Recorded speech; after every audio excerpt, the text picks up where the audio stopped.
Up you to photograph a running sweat and natural. In this tutorial, I'll be showing you how you can easily edit a photo in Photoshop as a beginner. And in this tutorial, we're going to be basically learning how you can process or edit your raw files, how to do skin retouching, how to also get even skin tones in your images, and finally how to save the images as a beginner. So this is going to be basically a beginner based kind of tutorial.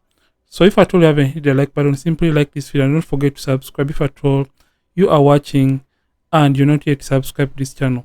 So in order to import the image into Photoshop, you have two options. You can easily select it, and this time around we're going to be dealing with a raw file. So this is a raw file right here. So in order to import the image into Photoshop, select the image or select the photos that you want to edit and make sure that you have selected them. You can either drag and drop it into Photoshop after opening it, or you can simply right click on the photo and come to open with and simply come to Photoshop. So it is going to automatically open up the camera raw filter because we are trying to edit a raw photo in this case. So right now this is what we want to do. We want first of all process the raw image. So right now we are in the camera raw filter right here, and we have different adjustments right here. So we first of all want to correct the lighting and contrast issues regarding this very image. And in order to correct the lighting and contrast issues, you can see that we have these overly bright areas.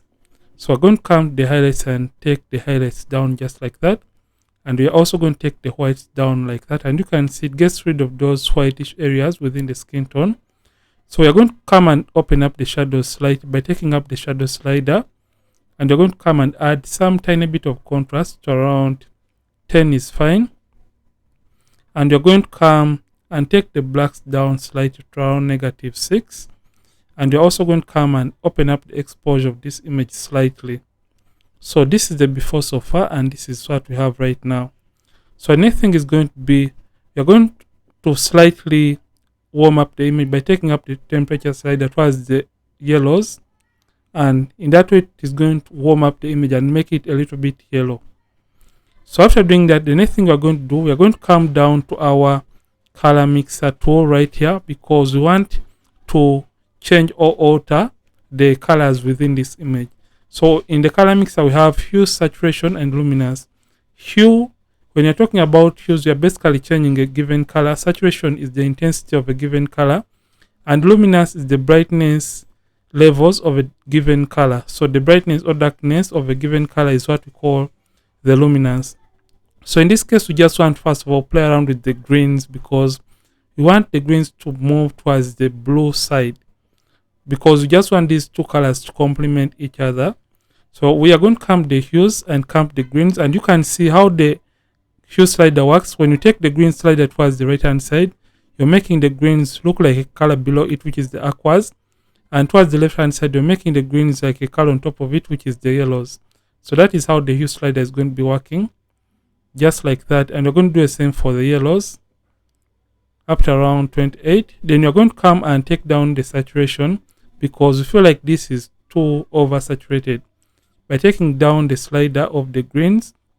And we are going to do the same for the yellows slightly, just like that. So this is the before and the after so far.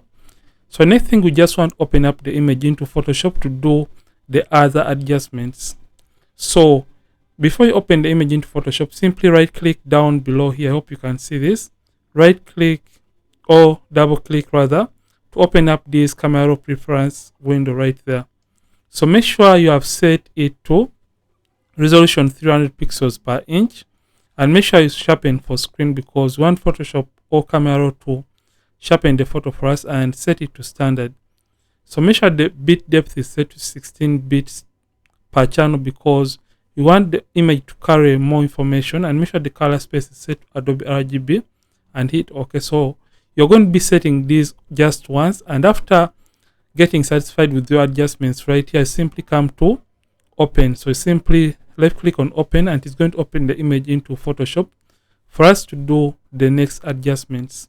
So right now the image has been opened into Photoshop, and the very first thing is first of all getting to know and understand the intention of the image or the use of the image. So for our case, if at all a client wants to post on social media, for example Instagram, you're going to come to get the crop tool, And for whichever tool you select in Photoshop, the settings are always going to display right on top. So for Instagram, it is always a ratio of 1 by 1 or 8 by 10. So 8 by 10, the image is going to occupy the whole screen. So after doing that, you can move these handles just like that, and you crop the image. And before you do anything, make sure content aware has been selected and click on the image just like that.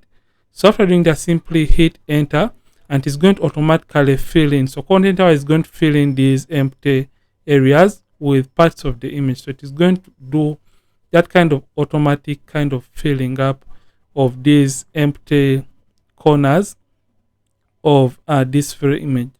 So let's wait for it to do this. It's a little bit slow. So it is trying to fill in these empty areas. So in this case, we're going to be doing the next adjustments. That is doing the skin retouching and cleaning up the skin. And later on, you're going to be proceeding to the color grading process. So it is done filling in the areas, and you can see it is done filling up those empty areas. So the next thing is going to be using frequency separation to edit. So like I said, this is going to be a beginner based tutorial, and you're not going to be using any shortcuts. So I won't be using the actions in this case. So in order to edit using frequency separation, remember frequency separation divides the image into the high frequency layer and the low frequency layer. In the high frequency layer, we have our textures, and in the low frequency layer, we have the colors. So we're going to create those two layers right here by coming to the background layer and simply pressing Ctrl J, or you can use Command J on the keyboard to create those two layers. Double click right here to rename these layers to low. You can name it to low, or you can name that color, that layer to color, and this is going to be our high frequency, just like that. So after naming these two layers, we are going to simply come and select the low frequency layer right here. So like I said, the low frequency layer represents the colors and the high frequency layer represents the textures. So just come and hide the high frequency layer and select the low frequency layer right here. So like I said, in this layer, we only want to remain with our colors. So just come to filter, blur, and come to Gaussian blur. So it is going to open up the Gaussian blur window right here. So take down the radius to 0.1 and look for the area of the skin that seems to have more skin details or skin textures than the rest of the skin. And left click on the radius slider. So you left click and start taking up the radius up to a point where the skin details are just starting to disappear from the image. So at around 5, that is when the textures are just starting to disappear. So for these kinds of images, I use a radius of 5. So if at all your image has more details, it means you have to use a slightly higher radius because you have to blur out these details. So stop at the point when the textures are just starting to disappear from the image and simply come and hit OK. So just come and select the high frequency layer. Now activate it by left clicking on this visibility icon. Then come to image and come down to apply image. So when you come to apply image, it's going to open up the apply image window right here. So make sure the source is the name of the image. And since we are dealing with a 16-bit image, make sure the layer from which the layer you select under the layer option is the low frequency layer. Make sure the channel is set to RGB, and the blend mode for a 16-bit image, remember we have 16, is going to be add. The scale has to be 2 and offset 0. Opacity at 100%, preserve transparency and mask cannot check, and simply come and turn on the invert option, and you can see we have the texture layers or the textures on this gray layer. But if at all you're using an 8-bit image, if at all you have 8 right here, the invert option won't be turned on. With the same previous settings, the blend mode has to be subtract, the scale has to be 2 and offset 128, preserve transparency and mask cannot check, and the opacity at 100%, and you have the same results. So for my case, I'll change back to 16-bit settings and invert and hit OK. So just come the blend mode right here where you see normal, change it from normal and change it all the way down to linear light, and we have put this two in a group by pressing Ctrl G on the keyboard. You can double click right there to rename that to frequency separation. So you can see when you turn this off, it is basically the same image that we had initially before. So we're going to open up the frequency separation group right there and simply select the low frequency layer. So when you select the low frequency layer, simply hide the high frequency layer. So in this case, we just want to blend the skin tones or skin color of the model. So we're going to come under the brushes and simply right click and get the mixer brush tool. So if at all the mixer brush tool is not showing under the brushes, simply find the mixer brush tool down here. So like I said, for whichever tool you select within Photoshop, the settings are always going to be on top right here. So we have selected the mixer brush tool, and make sure the settings, the hardness is set to 0% and soft round brush is selected. Make sure clean brush is also selected, and make sure the option that says clean the brush after each and every stroke has been selected. With the weight of 9%, make sure you change this to 9%, load of 75%, mix at 90, and the flow of 100%. Make sure sample all layers is not turned on. And right now we just want to blend or even out the skin tones in this very image. So you can increase on the size of the brush by using the open and close brackets on the keyboard. So how to blend the skin? Make sure the size of the brush is small enough to mix a given color. So you left click and hold down and you mix a given area. Left click, hold down and mix a given area, and you can see how effective this is. So mix a color that is looking alike to blend it just like that. So we are mixing colors step by step. So make sure as you're mixing, the brush is remaining within the boundaries of a given area, just like that. So reduce on the size and mix the fingers just like that. And come this other area, mix this dark area just like that to blend. So basically you're trying to blend using this kind of technique. So reduce. So as you're doing this, if at all your mixer brush tool is showing a plus icon, make sure you press the caps lock key on the keyboard to have it in this circular mode, just like that. So mix just like that. So you left click, hold down and mix, and release to mix a new area. And where that new area is transitioning from one color to another, you can use a small brush and you blend that transition to create a seamless kind of transition. You can notice that I'm retouching at a distance because when you retouch at a distance, it helps you cover a wider area of the image. So I'll just come down here, increase on the size and blend every area. So you have to blend and mix every area that is containing skin in this case. So I'm just going to mix just like that. Mix those dark colors alone. While they are transitioning from one color to another, I'll mix that boundary to create that kind of nice and smooth transition. So I'll work on these tiny areas just like that. So you can see how perfect this is going to be. Come to the face area and also reduce on the size, mix the dark areas of the skin. So you can see I'm working at a distance, mix the dark areas alone just like that, mix the bright area alone, and mix where this area is transitioning from dark to bright, that middle area, to blend and create that kind of nice and smooth transition. So mix just like that. And you can see you can move the brush according to the way given area is shaped, so that you can keep and maintain the original shape of the model's face and you don't change or distort it. So right now we are done working on the skin area. So you can now come and turn on the texture layer, and you can see that the textures are still left intact within the image. So this is a before, after you can see what we have done so far. Select the texture or high frequency layer and come and select the clone stamp tool. Make sure the mode is set to normal, opacity and the flat 100%. Align this checked and make sure current layer has been selected. And also make sure the hardness is set to 0%. So we can now zoom into the image to remove the pimples or blemishes.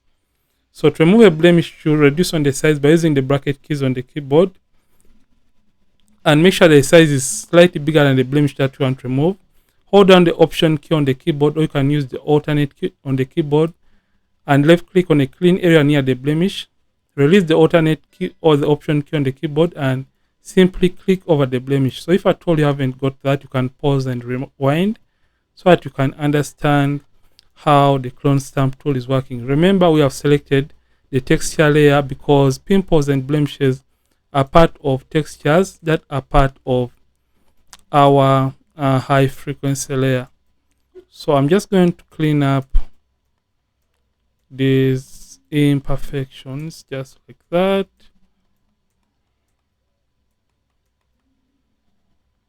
Come to the lower part of the body and remove every imperfection. I'm going to zoom out by using command minus on the keyboard to zoom out.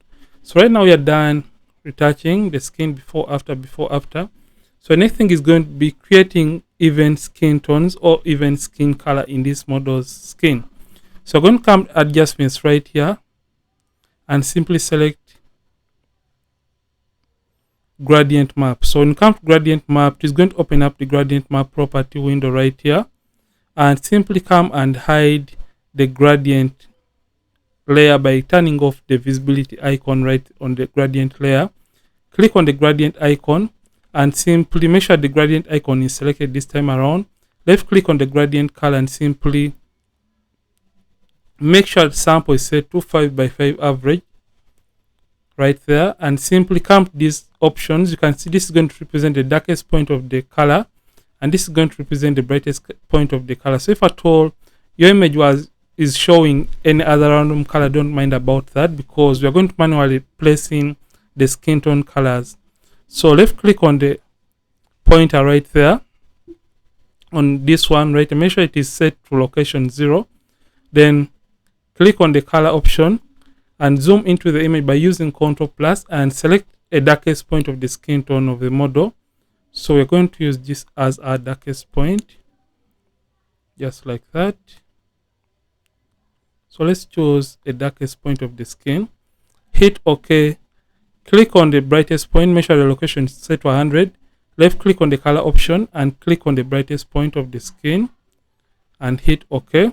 Then click in the middle right there to create a pointer, type in the location 50 and left click on the color option and click on any random mid-tone color. So I'm just going to sample that as a mid-tone and hit OK. You can see it has mapped the colors for us from the skin itself and hit OK. So just come and activate this and change the blend mode from normal and change it all the way down to color. You can see this is looking a little bit odd. So what we want to do, we're just going to close the properties and select the white layer mask. So make sure the white layer mask has been selected. Then you can press Ctrl or you can use Command I on the keyboard. Ctrl I for Windows, then Command I for Mac to invert this and come and get the brush tool. So this time around you're using the normal brush tool. Make sure the hardness is set to 0% and soft round brush is selected. Make sure the blend mode is set all the way down to normal. Opacity and the flat 100%. Make sure you have black and white on these two color swatches, or you can use D, or you can press D on the keyboard to reset this to black and white, or you can left click on the tiny squares right here to reset them to black and white. So make sure white is the foreground color, and we're just going to paint on only the skin. So you can zoom into the image by pressing Ctrl plus and increasing on the size of the brush by using the bracket keys on the keyboard, and simply using a white brush, using white as the foreground color, we're just going to come and simply paint on the skin area. So don't mind if I told you paint extras, because I'll be showing you can easily correct or rectify that. So I'm just going to paint just like that. You can see as you're painting, it is now creating evenness within the skin tones. Command minus to zoom out, or you can use Ctrl minus to zoom out. So paint on each and every area that is having or containing skin to create even skin tones. So I'll just come and paint just like that on the lower part of the body, reduce on the size and paint just in between here and also in between there. So make sure you have painted on each and every area that has skin. So after painting, we just want to rectify or remove the extras that we painted or the mistakes. So switch the brush back to black. So make sure black is on top. So with the black brush, we are simply going to erase or paint out the extras that we have painted as you're trying to even out on the skin color. So just like that, come lower here and also clean up. So I'll just clean up and also switch back to white and paint in the areas. So I'm just going to zoom in right here and paint the areas that I may have missed out. Switch it back to, remember black is going to, when black is on top right here, it is going to erase or rub away the areas we didn't want to paint in the first place. So if at all you make a mistake, make sure that you clean up that mistake. So I'm just going to erase it from the lips because I don't want her lips to be affected, plus even the eyes and the eyeshadow. Command minus to zoom out. So right now we have even skin tones. You can see the before, after. So you can come to opacity and reduce on the opacity if at all it is too much for your liking. So next thing is going to be basically more color grading. So we're going to come to adjustments and simply create a black and white adjustment layer. Come to the blend mode and change it from normal to, I'm just going to change it to multiply and simply reduce on the opacity just like that to around 7 is fine. Come to adjustments and come to selective color and come and select blacks and simply add in a little bit of blacks and simply cool down the image slightly to around -6. That is okay. So we have added contrast by doing just this step. Then you're going to come and create one more color balance adjustment layer right here, and you're going to come to the midtone and simply add a tiny bit of greens to our midtones to around 2, and you can simply cool it down slightly to around 2. So that is okay.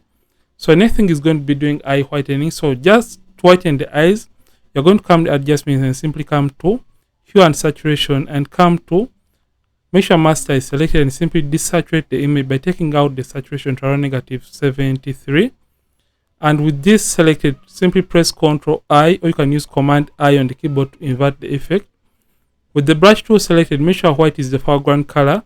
Zoom into the image just there, and now you can now come and paint in the white area of the eye just like that. And in this way, we're going to be whitening the eyes. So if at all you feel like you have over whitened the eyes, simply come to the opacity and you can simply come and drop down the opacity or reduce the opacity to your liking. So if at all you feel like the color grading is too much, you can always come to the gradient map color and reduce it to the one of your liking or to your satisfaction.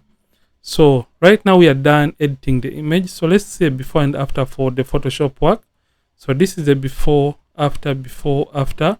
You can see how nicely edited the image has gotten to be. So the next thing is going to be saving the image so that it doesn't change in color when we post it or when we print it out. So simply come to File right here and come to Export and come to Export As. So when you come to Export As, it's going to open up the Export As window right here. Make sure the file settings, the format is set to JPEG, and make sure the sample is set to, make sure you click down right there. Set the sample to bicubic sharper right there. Make sure convert to sRGB and also embed color profile have been checked in this case. And with the quality at 100%, remember that. And after doing that, you can now come and simply hit export and choose a location where you want to save the image in this case. So I'll just rename mine slightly like that. And I'll simply hit save. So as soon as it is done saving, it is going to automatically close the export as window and it is going to take us back into Photoshop. So this is it for this video, and if at all you have enjoyed this, simply like this video and don't forget to subscribe if at all you have been watching and you're not subscribed to this channel. Ronix from Ronix Photography. Thank you for watching. I'll see you yet more videos on this channel, and don't forget to keep practicing and also keep creating.